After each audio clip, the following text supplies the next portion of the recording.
আলহামদুলিল্লাহ আসলে তো যখন এয়ারপোর্টে আসলাম শিলংয়ে আসার পরে যে এনভায়রনমেন্ট এটা সবাইকে আমাদেরকে খুবই রোমাঞ্চিত করেছে। ওভারঅল জার্নিটা যা ক্লান্তি যা ছিল এই পাহাড়ি রাস্তা দিয়ে আস্তে আস্তে সবাইকে আমরা খুব আনন্দ এনজয় করেছে সবাই। ট্র্যাডিশনাল অভ্যর্থনা এবং এই অভ্যর্থনায় যেটা ওরা করেছে আসলে একটু এক্সেপশনাল, আমরা খুবই আনন্দিত। যে সময় আমরা উঠলাম, ওঠার পরে কিছু ওই রিল্যাক্সের জন্য যা করার দরকার সেটা করবে। হ্যাঁ, আলহামদুলিল্লাহ আমরা সবাই সুস্থভাবে হোটেলে পৌঁছাতে পেরেছি। যদিও এটা লং ছিল একটু, বাট আলহামদুলিল্লাহ সেফলি আসতে পেরেছি। সেই ম্যাচটা নিয়ে কি বলবেন? না, ইন্ডিয়া ডেফিনেটলি ভালো টিম, ইন্ডিয়া ভালো খেলেছে, জিতেছে, বাট আমরা আমাদের মতো চেষ্টা করব, আমরা আমাদের রেজাল্ট বের করার চেষ্টা করব ইনশাআল্লাহ।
For more updates, subscribe to our YouTube channel and click on the bell icon.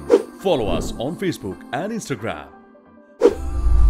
Download T-Sports app to enjoy exciting games and highlights. Visit tsports.com.